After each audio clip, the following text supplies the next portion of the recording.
ABBA's YouTube channel has recently released 9 live performances from ABBA at Wembley Arena in 1979. These videos finally give us the brand new high-definition restoration that was done a few years ago. And today I'd like to take a look into the many differences to the old version and also discuss its serious flaws.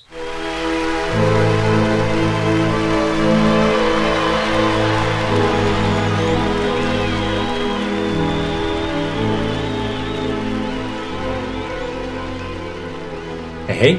So, before we go into our analysis, some background about this material, especially for those who don't know. These 9 performances were all taken from a 50-minute TV special called ABBA In Concert.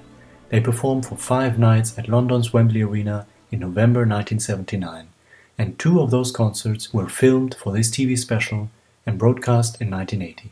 In 2004, it was released on DVD, and now ABBA's YouTube channel has published all 9 main performances from the TV special in brand new high-definition restorations. Unfortunately, they cut the performance for I Have a Dream midway through the song, and very abruptly at that, just to not have the children's choir at the end, I guess, which I think is a big shame and completely unnecessary. And furthermore, the original TV special also contains a 10-minute opening collage of ABBA on the road, showing them behind the scenes in America and then at Wembley Arena in London, as well as snippets of 3 more songs, Waterloo, Eagle and Take a Chance on Me. But this material is not available on YouTube either, and of course ABBA's original concerts in their entirety lasted more than twice as long for almost 2 hours. So where is the rest? For those wondering if there is more concert footage from this tour somewhere. Will there be more? No. We were told in the past that there is nothing left in the archives.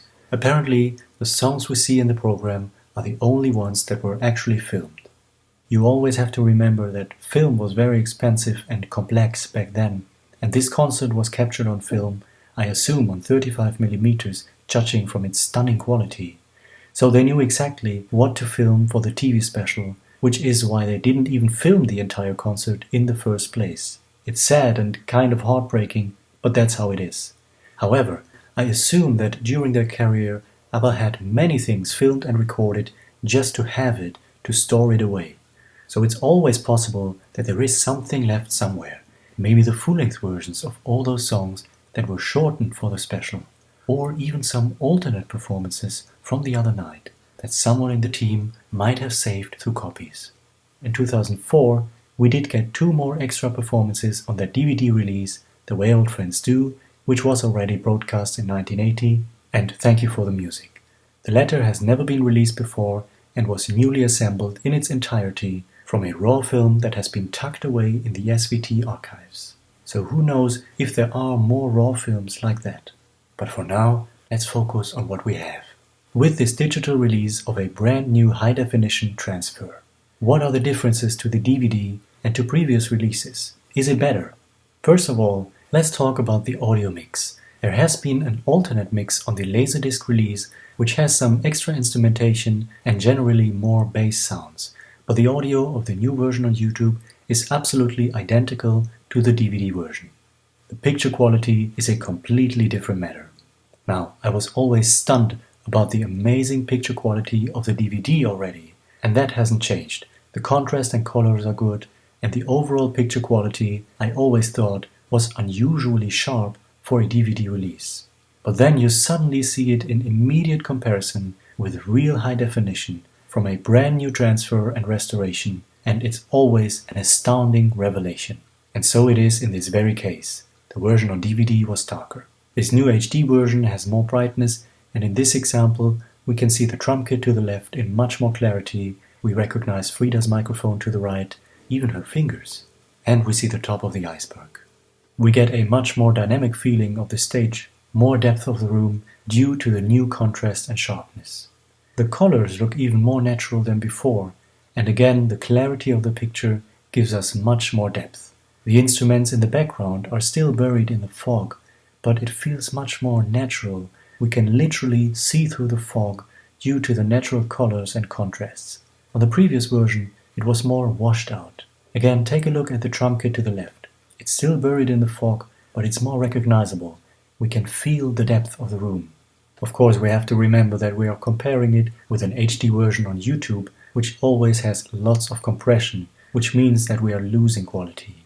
But for now, that's all we have, and even in this version, it looks stunning.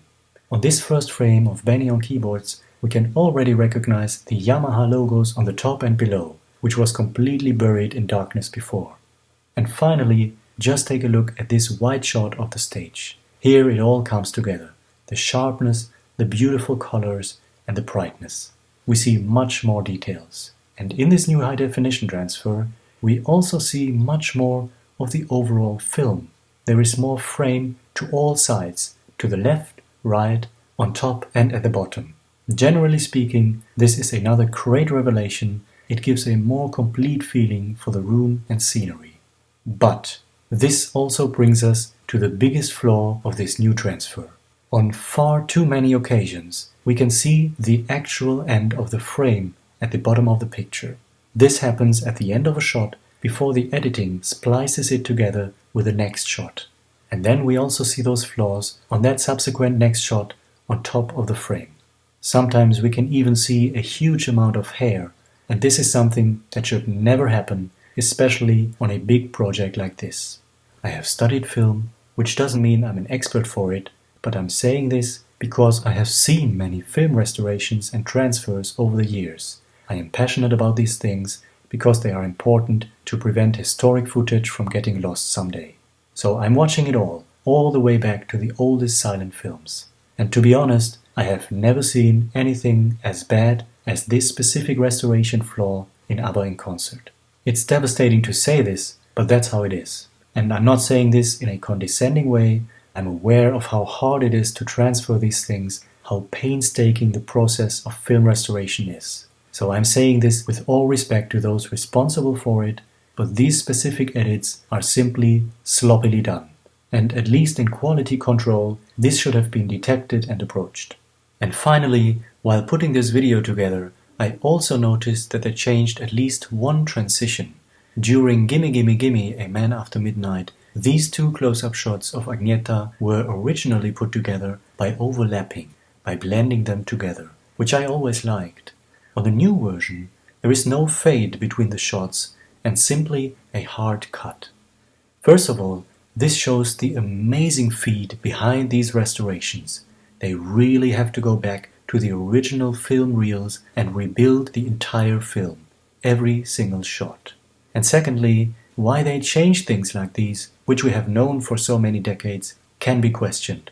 But I know, these are very detailed observations, and that's all they are, just observations. And again, that's not all there is to it, and as we have seen, the rest of the restoration looks beautiful, stunning, and revelatory.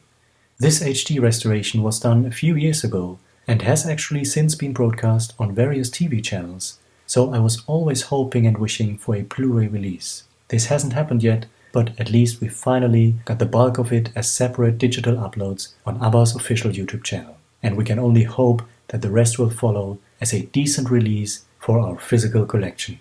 And maybe one day we can talk about the TV special itself in more detail. It has always been one of my biggest favorites for so many reasons, and to be honest, the film and how it all flows together is nothing but marvelously done. So much so that I truly consider its qualities as cinematic, with incredible cinematography and editing. But this today was our exploration into the picture qualities of ABBA In Concert. So let me know in the comments below what you think of it all and of these new uploads. Alright, until then, hey do!